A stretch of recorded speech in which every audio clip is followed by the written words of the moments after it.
Hello guys, welcome back to our channel. Episode ആരംഭിക്കുമ്പോൾ കാണിക്കുന്നത് ഷ്യാമയുടെ മുറിവ് ക്ലീൻ ചെയ്യുന്ന രോഹിത്തിനെയാണ്. ഞാൻ അവളെ പ്രകോപിപ്പിക്കാൻ പാടില്ലായിരുന്നു മോനെ, അതല്ലേ ഇങ്ങനെയൊക്കെ സംഭവിച്ചതെന്ന് ഭാമ പറയുമ്പോൾ ഭാമയെ സമാധാനിപ്പിക്കുകയാണ് രോഹിത്. തുടർന്ന് രോഹിത് ഡോക്ടറെ വിളിക്കുന്നു. രോഹിത് താഴേക്ക് ഇറങ്ങി ചെല്ലുമ്പോൾ എന്താ ഉണ്ടായതെന്ന് വിഷ്ണു ചോദിക്കുകയാണ്. അത് പിന്നെ ബ്രോ, ശാലിനി ഇവിടെ വേണമെന്ന് ഡോക്ടർ പറഞ്ഞതായിരുന്നു. ഷ്യാമയുടെ ആരോഗ്യനില അത്രയ്ക്ക് മോശമായിരുന്നു, പക്ഷേ സത്യം അതിന് സമ്മതിച്ചില്ല. തുടർന്ന് രോഹിത് രാഘവൻ നായരുടെ അടുത്തേക്ക് ചെല്ലുകയാണ്. എന്താ മോനെ, എന്താ ശ്യാമയ്ക്ക് പറ്റിയതെന്ന് രാഘവൻ ചോദിക്കുമ്പോൾ രോഹിത് പറയുകയാണ്, ശ്യാമയ്ക്ക് കല്യാണം കഴിഞ്ഞതോ ഒരു കുഞ്ഞുണ്ടായതോ ഒന്നും തന്നെ ഓർമ്മയില്ല. ബാല്യകാല ഓർമ്മയിൽ എവിടെയോ ഒരു അധ്യായത്തിൽ നിൽക്കുകയാണെന്നാ ഡോക്ടർ പറഞ്ഞത്. ശ്യാമയ്ക്കാകെ ശാലിനിയെ മാത്രമേ ഓർമ്മയുള്ളൂ. കൂടുതലായിട്ട് പ്രകോപിപ്പിക്കാൻ നിൽക്കരുതെന്നും ഡോക്ടർ പറഞ്ഞതാണ്. പക്ഷെ സത്യമ്മ അങ്ങനെയൊക്കെ പെരുമാറിയപ്പോൾ ശ്യാമയ്ക്ക് പെട്ടെന്ന് എല്ലാം കൈവിട്ടു പോയതാ. ഭാമയുടെ എടുത്തുചാട്ടമാ ഈ കുടുംബത്തിലെ എല്ലാ പ്രശ്നങ്ങൾക്കും കാരണമെന്ന് രാഘവൻ നായർ പറയുന്നു. പിന്നീട് കാണിക്കുന്നത് ശ്യാമ കണ്ണു തുറക്കുന്നതാണ്. രോഹിത്തും ഭാമയും ഒക്കെ അടുത്തു ചെന്ന് വിളിക്കുന്നുണ്ടെങ്കിലും ശ്യാമ പ്രതികരിക്കുന്നില്ല.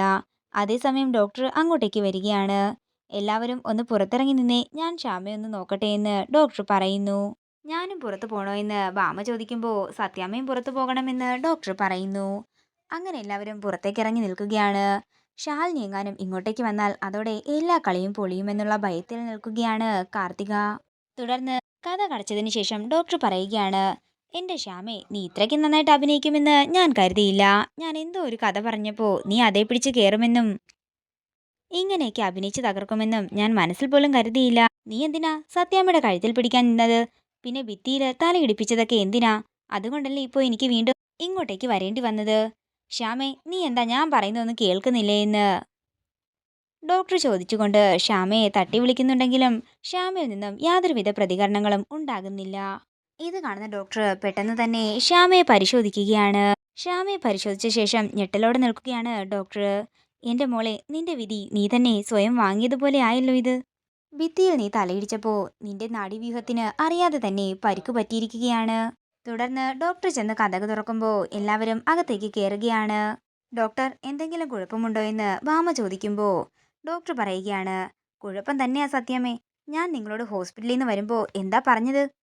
ഒരു സ്കൂൾ കുട്ടിയുടെ മാനസികാവസ്ഥയിലാണ് ശ്യാമയെന്നും അത് മനസ്സിലാക്കി വേണം പെരുമാറണമെന്നും ഞാൻ പറഞ്ഞതല്ലേ. എന്നിട്ട് നിങ്ങളെല്ലാവരും കൂടി എന്താ ചെയ്തു കൂട്ടിയത്? ഡോക്ടർ, ഇപ്പോൾ ശ്യാമയ്ക്ക് എന്താ സംഭവിച്ചതെന്ന് സത്യമ്മ ചോദിക്കുമ്പോൾ ഞാൻ ഭയന്നത് തന്നെ സംഭവിച്ചു. ശ്യാമ ഇപ്പോൾ ഭാഗികമായി തളർന്നു പോയിരിക്കുകയാണ്. ഇത് കേൾക്കുന്ന എല്ലാവരും ഞെട്ടലോടെ ഡോക്ടറെ നോക്കുന്നു.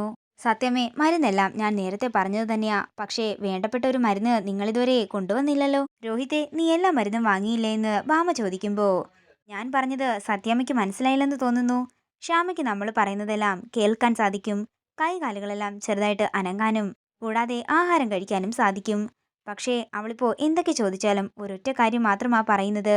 അത്രയും പറഞ്ഞുകൊണ്ട് ഡോക്ടർ ശ്യാമയുടെ അടുത്തേക്ക് ഇരുന്ന് പേരും കാര്യങ്ങളുമൊക്കെ ചോദിക്കുന്നുണ്ടെങ്കിലും ശ്യാമയ്ക്ക് എന്താ വേണ്ടതെന്ന് ചോദിക്കുമ്പോൾ കുഞ്ഞേച്ചി എന്ന് മാത്രമാണ് ശ്യാമ പറയുന്നത്. ഞാൻ നേരത്തെ തന്നെ സത്യാമ്മയോട് ഇതൊക്കെ പറഞ്ഞതാണ്. ശ്യാമയ്ക്കുള്ള ഏറ്റവും വലിയ മെഡിസിൻ ശാലിനിയാണെന്ന്. അല്ല ഡോക്ടറെ, ഞാനൊരു കാര്യം ചോദിക്കട്ടെ? ഇപ്പോൾ ശ്യാമ രക്ഷാസങ്കേതമായി കാണുന്നത് ശാലിനിയാണെന്ന് ഡോക്ടർ പറഞ്ഞല്ലോ. അങ്ങനെ ഒരു അവസ്ഥയിൽ ഈ ചോദിക്കുന്ന ആൾ മരിച്ചു പോയിട്ടുണ്ടെങ്കിൽ എന്ത് ചെയ്യും? ഇത് കേൾക്കുന്ന വിഷ്ണു ദേഷ്യത്തോടെ അമ്മയെന്ന് വിളിക്കുമ്പോൾ ഭാമ പറയുകയാണ്, ഞാനതിന് കാർത്തിക എന്നല്ല ശാലിനി എന്നാണ് പറഞ്ഞത്. ഡോക്ടർ മറുപടി പറഞ്ഞില്ല. അത് പിന്നെ കൗൺസിലിങ്ങിലൂടെയും മരുന്നിലൂടെയും മാറ്റിയെടുക്കുമെന്ന് ഡോക്ടർ പറയുമ്പോൾ അത് തന്നെ മതി ഇവിടെയുമെന്നും ഡോക്ടർ ചികിത്സ എന്താണെന്ന് മാത്രം പറഞ്ഞാൽ മതി, അല്ലാതെ ആജ്ഞാപിക്കാൻ നിൽക്കണ്ട. ഡോക്ടർക്ക് പോകാമെന്ന് ഭാമ പറയുമ്പോൾ ഡോക്ടർ അവിടെ നിന്ന് പോവുകയാണ്. ഇതെല്ലാം കണ്ട് ദേഷ്യത്തോടെ നിൽക്കുന്ന വിഷ്ണുവിനെ കാണിച്ചുകൊണ്ട് ഇന്നത്തെ എപ്പിസോഡ് ഇവിടെ തീരുകയാണ്. വീഡിയോ ഇഷ്ടമായെങ്കിൽ മറക്കാതെ ലൈക്ക് ചെയ്യുക, ഷെയർ ചെയ്യുക, കമൻറ്റ് ചെയ്യുക. കൂടുതൽ സീരിയൽ അപ്ഡേറ്റ്സിനായി മറക്കാതെ സബ്സ്ക്രൈബ് ചെയ്യുക.